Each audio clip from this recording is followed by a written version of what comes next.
Welcome to the deep dive. Today we're tackling an event that honestly just fundamentally reshaped a civilization, the Abbasid Revolution. We're talking about the 8th century. And this isn't just, one dynasty replacing another. It's a complete shift in politics, culture, identity. Absolutely. And it really paves the way for what we call the Islamic Golden Age. So our mission today is to really get into the sources, understand how this happened, not just the how, the battles and all that, but the why. Why was this such a profound turning point? It's quite a story. Starts with, secret movements, black banners out in the eastern provinces. Yeah, underground stuff. And ends with the founding of Baghdad, this incredible planned city, a complete transformation. Okay, so let's set the scene. Before the Abbasids, you have the Umayyads, ruling from 661 to 750, based in Damascus. Right. And they'd overseen massive expansion. I mean, the empire stretched from Spain all the way across North Africa, deep into Central Asia, huge territory. Hugely successful in that sense. But by the mid-8th century, the sources suggest there's a core problem eating away at them. Yeah, inequality, systemic inequality. It wasn't just random. It was built into how they ran things. How so? What did that look like on the ground? Well, essentially, the Umayyads ran it like an Arab kingdom, dominated by Syrian Arab elites. If you weren't part of that group... You were secondary. Pretty much, yeah. To varying degrees, but you weren't part of the core power structure. And that creates layers of resentment, right? Who are the main groups feeling left out? Well, the big one, the one everyone points to, are the Mawali, the non-Arab converts to Islam. Okay, tell us about that. Because it sounds like it was more than just not getting the top jobs. There was a real religious dimension to this unfairness. Oh, absolutely. This strikes at the heart of their legitimacy. See, when someone converted, Islamically, they were supposed to be equal, full stop. Equal rights, equal status. Exactly. But the Umayyads, they didn't really honor that in practice. The Mawalis were often treated as second-class citizens, kept at a high office, sure, but sometimes, and this was incredibly galling, they were still forced to pay the jizya. Wait, the poll tax specifically for non-Muslims? That's the one. Imagine converting, becoming a Muslim, and still being taxed like you weren't. Wow, that's a fundamental contradiction. It really is. And it fueled huge anger. Religious critics pointed this out constantly. They accused the Umayyads of abandoning Islamic ideals, of living like opulent kings instead of pious caliphs. So you've got the Mawali issue, but it wasn't just about ethnicity, was it? Geography played a part too. Definitely. Even Arab tribes, if they were settled in places like Iraq or, crucially, the eastern province of Khorasan, felt ignored by Damascus. Right. They felt politically marginalized, like the Syrian elite were running everything for their own benefit. Okay, so by the mid-700s, the Umayyads have managed to alienate, almost everyone outside their immediate Syrian power base. Non-Arab Muslims, Eastern Arab tribes, religious scholars. Exactly. It created this perfect storm of discontent, just fertile ground waiting for someone to offer an alternative. And that alternative was the Abbasids. Precisely. And the Abbasids were smart. Their core message was simple. We'll restore justice. We'll bring back the true, inclusive Islamic community the Umayyads betrayed. Let's pivot to them then, the Abbasids themselves. What was their claim? How did they justify wanting power? They weren't the rulers. They played the lineage card very skillfully. They claimed descent from al-Abbas. Prophet Muhammad's uncle. Right. A direct link to the Prophet's family. Not the direct line of Ali, which is important, but close enough to position themselves as protectors of the Prophet's household, as the ones who would restore authentic Islam. That seems like a tricky line to walk, though. Appealing to the idea of the Prophet's family, knowing that many Shia Muslims specifically wanted a descendant of Ali and Alid to rule. How did they manage that? Very carefully. They didn't initially say, we, the Abbasids, will rule. They used vaguer language. They promised leadership to someone acceptable from the Prophet's household, someone who would bring justice. So keep it ambiguous enough to bring people on board. Exactly. It let them tap into that deep Shia loyalty, that feeling that the Umayyads were illegitimate, without explicitly promising the caliphate to an Alid, which they might not want to deliver later. It was classic coalition building. Build a broad tent. And the place where this movement really took root was Khorasan, way out east, modern-day eastern Iran, parts of Central Asia. Why there? Why so far from Damascus? Several reasons made Khorasan ideal. First, the distance itself. It gave their agents cover to operate, to spread propaganda, recruit. without immediate crackdown from the Umayyad center. Harder for Damascus to control. Much harder.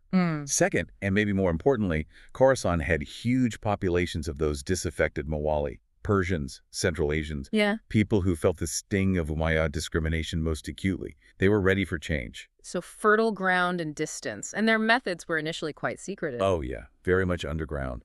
Abbasid agents, deis, worked quietly, building networks, funneling resources, spreading the message. And they had this incredibly powerful symbol. The black banner. The black banner. It worked on multiple levels. It was a clear sign of a revolt, of defiance against the Umayyad white. But it also symbolized mourning. Mourning for whom? For the martyrs of the Prophet's family, particularly those killed by the Umayyads, like Hussein at Karbala. It tapped into deep religious feeling. So you have this potent mix, religious grievance, political rebellion, all under one banner. They just needed someone to ignite it. And that someone was Abu Muslim. Abu Muslim. He arrives in Khorasan around 747 CE, and he's the catalyst. He's the one who transforms these secret networks into an open, powerful military force. And crucially, he wasn't actually from the Abbasid family's inner circle, was he? No, and that was part of his appeal, probably. Correct. He seems to have been a Mallah himself, possibly of Persian origin. His background really underlined the revolutionary promise that this wasn't just swapping one elite for another. He was charismatic, a brilliant organizer. And he managed to unite those different groups we talked about.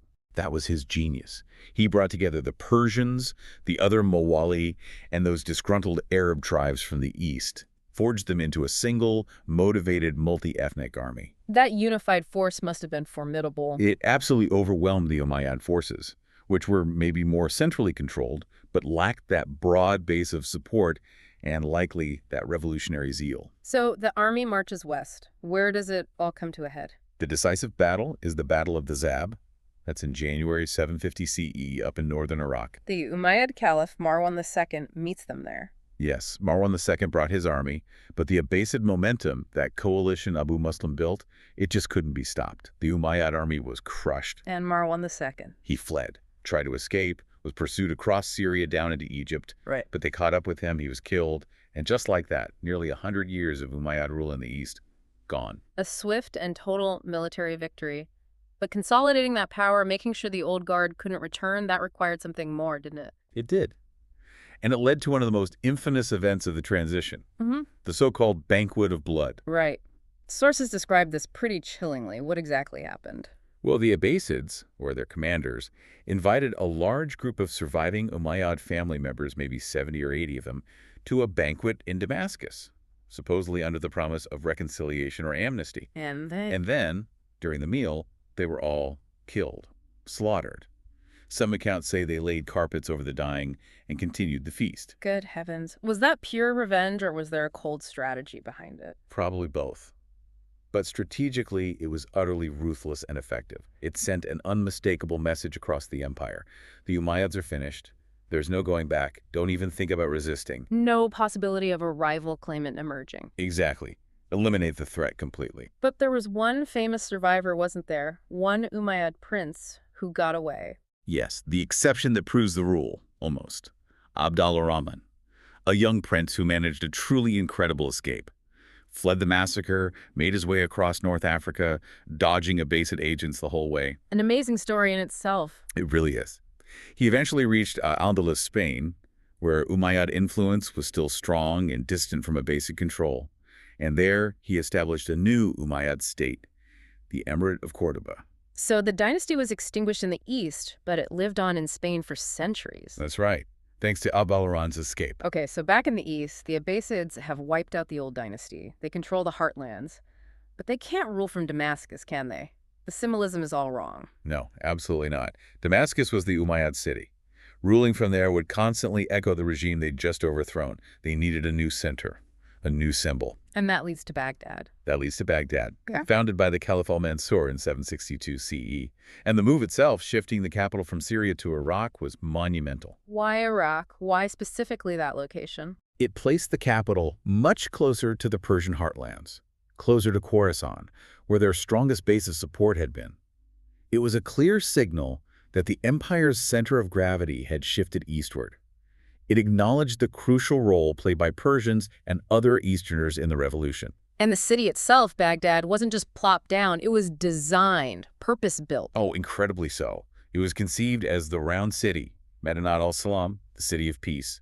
Perfectly circular walls, 4 main gates aligned with the cardinal directions leading towards the center. And at the very center, The caliph's palace and the main mosque, symbolizing the caliph as the absolute pivot point of the empire, the source of order and authority. The design itself was a statement of power and intent.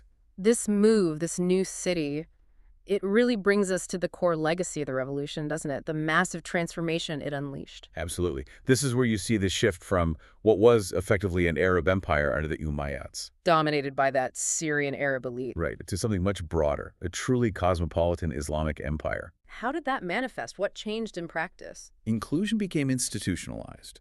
People who weren't Arabs, Persians, Central Asians, eventually Turks started holding high positions in the government bureaucracy, in the military, and, very importantly, in intellectual life. And this brought in new influences, didn't it? Particularly Persian tradition. Hugely influential. The Abbasids consciously adopted many aspects of the old Sasanian Persian model of kingship and administration. It was much more hierarchical, more ceremonial, more bureaucratic than the Umayyad style. So the caliph becomes less of a tribal sheikh, more of an emperor. Exactly. And you see innovations like the office of the vizier, the chief minister, often Persian, who ran the complex state machinery. This Persian administrative expertise was vital for managing this vast, diverse empire. And this blend, the political stability, the new inclusivity, the Persian influence that set the stage for the Golden Age. Precisely.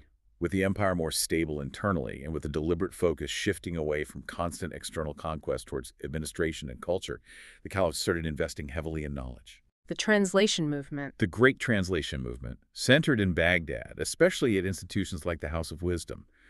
They actively sought out Greek, Persian, Indian texts, science, philosophy, medicine, mathematics, and translated them into Arabic. This fusion of knowledge, funded by the state, is what fueled the incredible intellectual flourishing of the era. It's an amazing legacy of intellectual achievement, but there's a dark side to the political maneuvering that got them there, isn't there? A promise broken. Yes, the sources are pretty clear on this. The betrayal of the Shia groups who had supported them. Back to that ambiguity in their initial promise, rule by someone from the Prophet's family. Exactly. They used that alliance to gain power, tapping into Shia hopes and military strength. But once they had power, the Abbasids established their own dynasty. They didn't hand power over to an Alid descendant. Why not? Was it just pure power politics, or did they feel they couldn't risk it? It seems like a cold political calculation.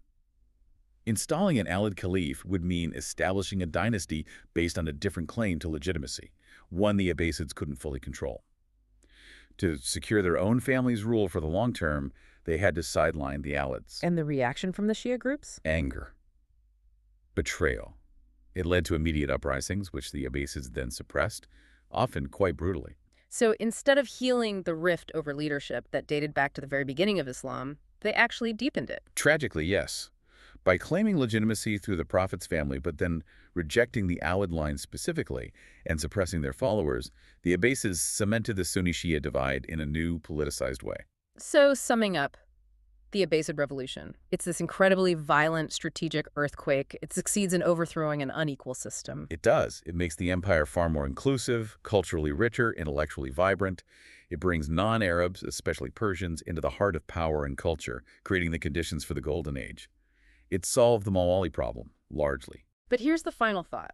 The tension maybe for you, the listener, to consider. The revolution promised justice. And in many ways, for many groups, it delivered compared to what came before. Yet, it did so by replacing one hereditary monarchy with another, albeit one with a different cultural flavor and administrative style. And in the process of securing that power, it involved ruthless elimination and the betrayal of a key religious and political faction, the Shia, whose support had been crucial. So they solved one major problem of inequality, but arguably entrenched and deepened another fundamental division within Islam, one that still resonates powerfully today. It really makes you think about the nature of revolutions, doesn't it? Can they ever fully deliver on their idealistic promises when the path to power involves such brutal compromises and strategic betrayals? The Abbasids built a golden age, but its foundations rested on both enlightenment and a schism they helped to widen.